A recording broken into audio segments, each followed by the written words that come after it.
Жол Делиден Аграга дейін 3 сағат вақыт алды. Билет бағасы 240 рупий, теңгемен 1500 теңге шамасы. Осындай вагоннан сатып алып отырмын. 30 рупий тұрады.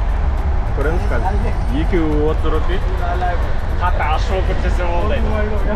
Көреміз қазір. Индиан поездың ішіндегі тамақ ашқос. Дәмі жақсы. Ұнады. Нормально жеуге болады екен. Осындай қағаз қалып кеткен. Қағаз істейін десем, қасындағы жігіттер айтады, терезеден лақтырып жібересің дейді. Барлығы алса осы терезеден лақтырып жібереді. Білмеймін мен қалай лақтырады.